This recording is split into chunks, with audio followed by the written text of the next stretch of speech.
Hello everyone and welcome to my channel. If you're new here, I'm Rebecca. This is my channel, Rebecca Reacts. Today I am reacting to a video called 12 Strange Things You Only See in India. Very interesting. And this is by the channel Brightside, which we have done a few videos on, and I always really like their videos, so this is hopefully going to be another good one.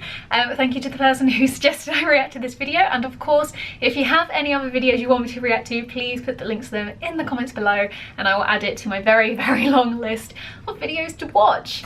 And yes, if you are new here, hello, I'm Rebecca. If you like this sort of content, please feel free to hit that subscribe button. It is free to do so. It is the best way to support me and this channel, and you can join this little community we're building over here. It is very exciting and I'm so thankful for everyone who's subscribed. So this is the video we're watching today. Definitely give it a thumbs up if you enjoy it. Let's get on with the video. So here's a fun riddle for you. Where in the world are wedding rings worn on the toes and people serve bowls instead of waves? No, it's not New Jersey, folks. It's India. And it's a place full of odd customs and curiosities you probably didn't know about. And guess what? Today's your lucky day. I'm going to tell you about it. Great, I'm ready to learn. There's, in descending order, number 12, the quirks of Indian English. Now, India is one of the largest English-speaking countries in the world, second only to the US. But in a country with around 880 spoken languages, only 22 of which are even officially recognized. That's crazy. It's no wonder Indian English may sometimes tickle your ear in a strange way. For instance, if a person starts talking to you with a weird yar sound, don't worry, that's just the Indian way to say, hey dude.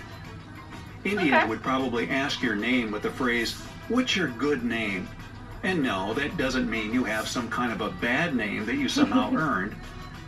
It's just a way of being polite. And when an Indian person finally starts addressing you by your first name, they may add G to the end to show how much they respect you. Ah, my dear Brightsider G. 11. Beautifully adorned toes. In India, when two loving hearts decide to marry each other, the groom must put a wedding ring on his bride's toe. Yup, that's the Never custom. knew that. These wedding rings are called bichia, and every bride wears them on both her second toes as a sign of her newly married state. There are other kinds of toe rings in India too.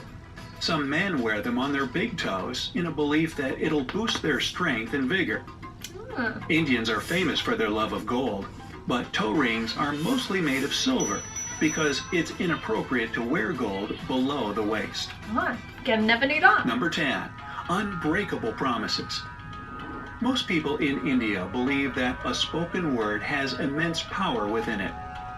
And if you break a promise, you'll enrage spirits and deities. The most powerful promise is the promise of a mother. So if an Indian person swears by this, then you better believe them if you don't want to come off as really rude. Number 9, the birthplace of plastic surgery. Did know this. Among India's most sacred texts, there's one that baffles surgeons and medical experts to this day.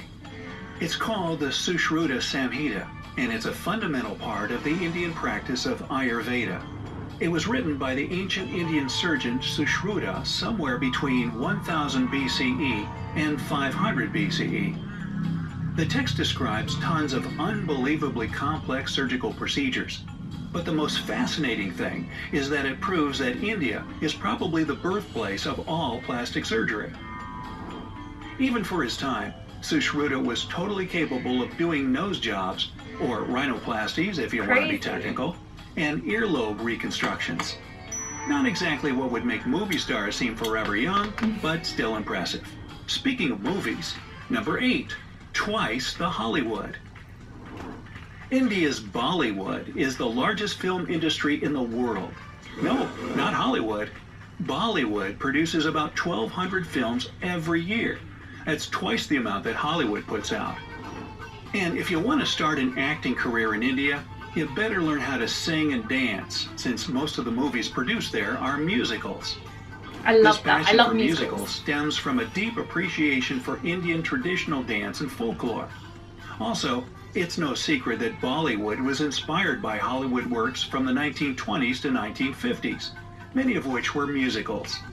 Bollywood got its B from Bombay, the city where most Indian films are produced, which of course changed its name to Mumbai in 1995. Yeah, they should keep the B. Mollywood just, isn't the same. Number 7. Holy rats! I know, it sounds absurd, so let me explain. According to an ancient Indian legend, the mighty and worshipped warrior sage Karni Mata tragically lost her stepson Laxman when he accidentally fell in a pond and drowned. Karni Mata was in such grief that she begged the gods to save him. Well, they did, but on one condition. All of her male children would be reincarnated as rats. Ah, those wacky gods. What a unique sense of humor, huh? So that's why the temple devoted to Karni Mata in Deshnok is known as Rat Temple. Wow. Here you are, going through a huge hall, completely covered in rats. But people here are happy to come and share their food with these sacred long-tailed rodents. Hey, might be a relative. It's a particular honor to come across and feed the rare white rats in the temple. They're believed to be the true reincarnation of Karni Mata and her sons. Oh, wow. Number 6, bull surfing. Whoa, gnarly dude. If you ever go to the village of Anandapalli after harvest season, then you might be able to watch some bull surfing. How do you surf a bull? Very carefully, I'd guess. You see, first off, they make a track on a flooded field that becomes pretty much a big muddy swamp. Then teams, yeah, it's a competitive sport, compete to stay on a board being pulled through the water by 2 bulls. These jockeys train for this event, and the bulls are groomed and cleaned with their horns being polished nice and shiny. Doesn't last very long. Can you see yourself hanging 10 on a board driven by 2 really big mammals in your hands? And that's no bull. Wait, yes it is. Turf's up, dude. Number 5. Who to thank for your clean hair? Did you know I know the about word the shampoo. shampoo has Indian roots? I did. That comes as no surprise since shampooing itself originates in India.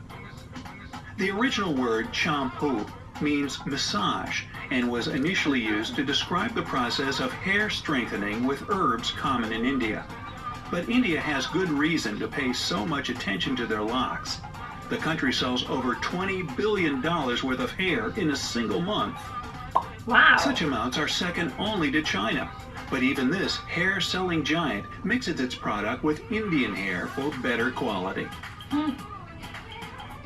Number 4. Serious wildlife conservation.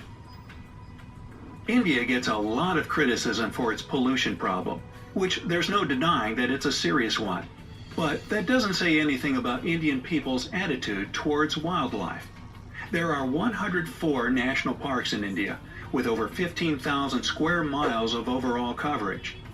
Some of the rarest animals on Earth inhabit these parks, like the bizarre-looking purple frog, the smallest pig in the world, the pygmy hog, and the largest living bat, the Indian flying fox. These endangered species are in severe need of protection, and India has proven itself very capable of wildlife conservation. Just take the country's national symbol as an example. In 2010, there were only between 1,700 and 1,900 Bengal tigers left in the world, but those numbers are now up to around 2,200. That's amazing. The Bengal tiger is still considered endangered, even though it's the biggest tiger species in terms of numbers. So you can imagine how grave the situation is for its cousins elsewhere. Number 3. Towers of Silence. India is not only home to rare wildlife species, but some uncommon ideologies too. One of them is Zoroastrianism. Zoroastrians believe fire and earth to be sacred fundamental elements, so it's very bad for them to bury or cremate their departed. The solution they came up with was to build towers of silence for the deceased. Also known as dakma, these towers have no roof so that nature can step in and do the work as an undertaker. The only towers of silence still functional to this day are in India. But let's move on to a place that's very much alive and definitely not silent. Number 2, packed like sardines in trains. India has the 4th largest railway system in the world, with almost 42,000 miles of track overall. But if you want to keep a pleasant impression of this country in your heart, then you might want to avoid trains at all costs. Or, you know, if you're just curious to see people hang off the sides and ride on the roof of the train, then India is the place to go. Local commuter trains in India are unbelievably overcrowded most of the time. So even trying to get in one is pretty much impossible. Oh my God. And don't even bother trying to get a seat. You'd be wasting your time. But still, these crazy packed trains have sort of become a tourist attraction in and of themselves. Yeah. But still, I'd take Uber or something for short distances if I were you. Number 1, pageants for true beauties. Hey, what's more beautiful than a huge Indian elephant? Can't think of anything? That's a tough one. Well, the only real answer is the most beautiful Indian elephant, of course. There's a contest dubbed as such that happens each year on the full moon between February and March. And this pageant is a key part of Jaipur's famous Indian festival. Nowhere else in the world are these gorgeous giants celebrated like they are here. People get down to work preparing for the festival by cleaning the elephants and decorating them with an array of stunning embellishments and clothes. They even paint colorful designs on them. Then everybody votes for the most beautiful and gracious elephant at the festival. It's really nice to know that these kind and helpful creatures can get so much respect and love. Boy, you could see that one coming now, couldn't you? Hey, what's the most amusing fact about India that you know? Add your own points to the list in the comments down below. And don't forget to give this video a big thumbs up, share it with your friends, and click subscribe to always stay on the bright side of life. That was actually a really great video. You know, like I said at the beginning of this, I've seen a couple of bright side videos in the past and they're always so informative, so well put together and so easy and nice to watch and listen to. And I loved all the animation, I loved all the pictures. I found it really easy to watch. Like, it was a 11.5-minute long video, but it didn't feel that long because, you know, I was so engaged with what he was saying and all the like text coming up and the pictures. It's just like a really well thought out way of educating people on these like strange things you only see in India. Like, there was a lot in there that I didn't know, which is nice. There was a couple of things like the well, I say a couple, I think the only thing I actually knew and had heard of before was the shampoo. Everything else I'm pretty sure I hadn't heard of before, which is kind of cool. Oh no, and the plastic surgery thing, I had heard that as well. So 2 out of 12, you know, that's pretty cool. This video is about 1.5 years old, so, you know, I'm sure there's many more and other strange things that you only see in India. I like the one about the toe rings because I wear a couple of rings. You can see the hair. No, I'm not married. If I was married, there'd be a ring there. I get a lot of questions on Instagram being like, oh my gosh, she's wearing a ring, she's married. I'm nowhere near married.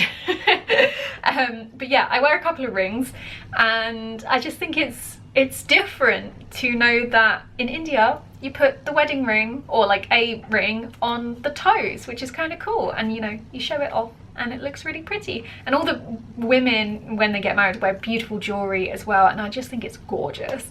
But yeah, I learned a lot in that, so I hope you did too. Let me know if there are any other strange facts that only happen in India in the comments below. If you have any other videos that you want me to react to, please also put the links to them in the comments below. As always, thank you to my producer level patrons, and if you want to become a patron, the link is always in the description below, but you don't have to. Up to you. And also in the description is my links to social media like Twitter and Instagram if you want to follow me over there as well. So I hope you have enjoyed this video. I really did. If you did, please do give it a thumbs up. If you're new, feel free to hit that subscribe button. It would mean so much to me. It is the best way to support me. It's the free way to support me. All you have to do is click one button down there and you join this little community we have over here. So I hope you have enjoyed it. If you have, give it a thumbs up and I'll see you very soon for a new video.